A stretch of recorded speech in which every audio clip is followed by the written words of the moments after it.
Mes chers compatriotes, depuis des années, un même sentiment vous étreint, vous oppresse, vous hante.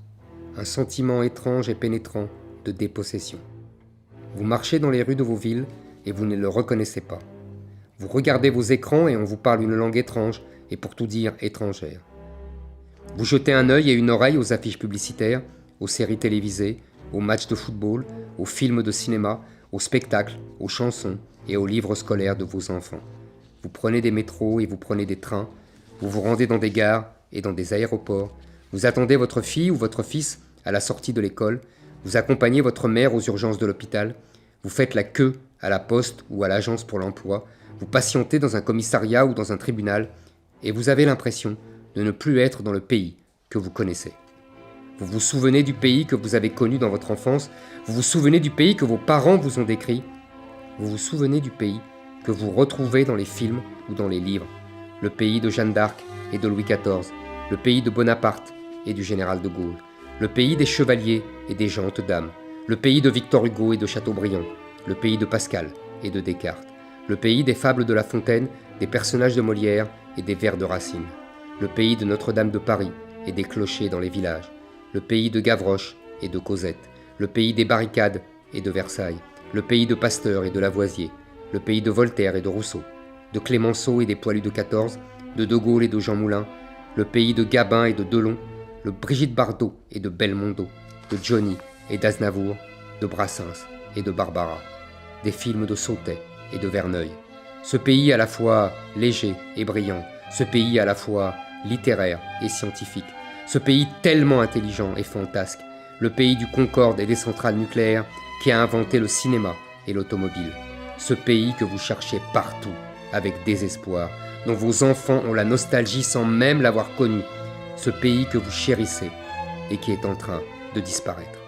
Vous n'avez pas déménagé, et pourtant vous avez la sensation de ne plus être chez vous. Vous n'avez pas quitté votre pays, mais c'est comme si votre pays vous avait quitté. Vous vous sentez étranger dans votre propre pays. Vous êtes des exilés de l'intérieur. Longtemps, vous avez cru être le seul à voir, à entendre, à penser, à craindre. Vous avez eu peur de le dire, vous avez eu honte de vos impressions. Longtemps, vous n'avez pas osé dire ce que vous voyez et surtout, vous n'avez pas osé voir ce que vous voyez. Et puis, vous l'avez dit à votre femme, à votre mari, à vos enfants, à votre père, à votre mère, à vos amis, à vos collègues, à vos voisins. Et puis, vous l'avez dit à des inconnus et vous avez compris que votre sentiment de dépossession était partagé par tous. La France n'était plus la France et tout le monde s'en était aperçu.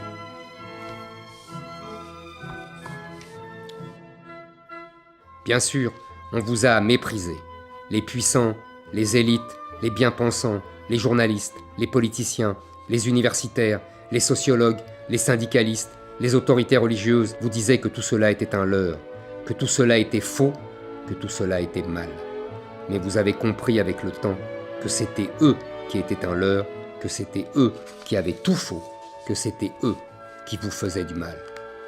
La disparition de notre civilisation n'est pas la seule question qui nous harcèle, même si elle les domine toutes. L'immigration n'est pas cause de tous nos problèmes, même si elle les aggrave tous. La tiers-mondisation de notre pays et de notre peuple l'appauvrit autant qu'elle le disloque, le ruine autant qu'elle le tourmente. C'est pourquoi vous avez souvent du mal à finir vos fins de mois. C'est pourquoi nous devons réindustrialiser la France. C'est pourquoi nous devons rééquilibrer notre balance commerciale, réduire notre dette qui grossit, ramener en France nos entreprises qui ont déménagé, redonner du travail à nos chômeurs. C'est pourquoi nous devons protéger nos trésors technologiques et cesser de les brader aux étrangers. C'est pourquoi nous devons permettre à nos petites entreprises de vivre et de grandir et d'être transmises de génération en génération. C'est pourquoi nous devons préserver notre patrimoine architectural, culturel et naturel. C'est pourquoi nous devons restaurer notre école républicaine, son excellence et son culte du mérite et cesser de livrer nos enfants aux expériences égalitaristes des pédagogistes et des docteurs Folamour, des théories du genre et de l'islamo-gauchisme. C'est pourquoi nous devons reconquérir notre souveraineté abandonnée aux technocrates et aux juges européens qui ont dépouillé le peuple français de sa capacité à décider de son sort au nom des chimères d'une Europe qui ne sera jamais une nation. Oui, nous devons rendre le pouvoir au peuple, le reprendre aux minorités qui ne cessent de tyranniser la majorité et aux juges qui substituent leur férule juridique au gouvernement du peuple, par le peuple, pour le peuple. Depuis des décennies, nos gouvernants de droite comme de gauche nous ont conduits sur ce chemin funeste du déclin et de la décadence. Droite ou gauche, ils vous ont menti, vous ont dissimulé la gravité de notre déclassement, ils vous ont caché la réalité de notre remplacement. Vous me connaissez depuis des années. Vous savez ce que je dis, ce que je diagnostique, ce que j'annonce. Je me suis longtemps contenté du rôle de journaliste, d'écrivain, de Cassandre, de lanceur d'alerte. Je croyais alors qu'un politicien allait s'emparer du flambeau que je lui transmettais. Je me disais, à chacun son métier, à chacun son rôle, à chacun son combat. Je suis revenu de cette illusion. Comme vous, je n'ai plus confiance. Comme vous, j'ai décidé de prendre notre destin en main. J'ai compris qu'aucun politicien n'aurait le courage de sauver le pays du destin tragique qui l'attendait. J'ai compris que tous ces prétendus compétents étaient surtout des impuissants. Que le président Macron, qui s'était présenté comme un homme neuf, était en vérité la synthèse de ses deux prédécesseurs en pire. Que dans tous les partis, il se contenterait de réformettes alors que le temps presse. Il n'est plus temps de réformer la France, mais de la sauver. C'est pourquoi j'ai décidé de me présenter à l'élection présidentielle. J'ai donc décidé de solliciter vos suffrages pour devenir votre président de la République.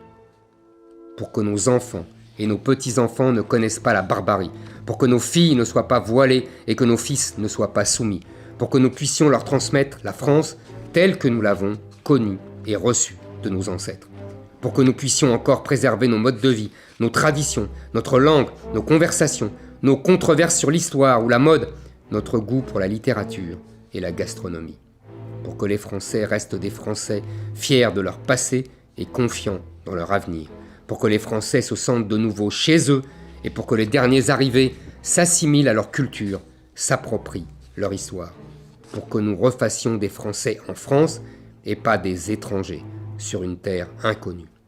Nous, les Français, nous sommes une grande nation, un grand peuple. Notre passé glorieux plaide pour notre avenir. Nos soldats ont conquis l'Europe et le monde. Nos grands écrivains et nos artistes ont suscité l'admiration universelle. Les découvertes de nos scientifiques et les fabrications de nos industriels ont marqué leur époque. Le charme de notre art de vivre fait l'envie et le bonheur de tous ceux qui y goûtent. Nous avons connu d'immenses victoires et nous avons surmonté de cruelles défaites. Depuis 1000 ans, nous sommes une des puissances qui ont écrit l'histoire du monde. Nous serons dignes de nos ancêtres. Nous ne nous laisserons pas dominer, vassaliser, conquérir, coloniser. Nous ne nous laisserons pas remplacer. Face à nous se dressera un monstre froid et déterminé qui cherchera à nous salir. Ils vous diront que vous êtes raciste. Ils vous diront que vous êtes animés par des passions tristes, alors que c'est la plus belle des passions qui vous anime, la passion de la France. Ils vous diront le pire sur moi, mais je tiendrai bon. Les quolibets et les crachats ne m'impressionneront pas. Je ne baisserai jamais la tête, car nous avons une mission à accomplir. Le peuple français était intimidé, tétanisé, endoctriné, culpabilisé. Mais il relève la tête, il fait tomber les masques, il dissipe les miasmes mensongers, il chasse ces mauvais bergers. Nous allons continuer la France. Nous allons poursuivre la belle et noble aventure française. Nous allons transmettre le flambeau aux prochaines générations. Aidez-moi, rejoignez-moi, dressez-vous. Nous les Français, nous avons toujours triomphé de tout. Vive la République et surtout, vive la France.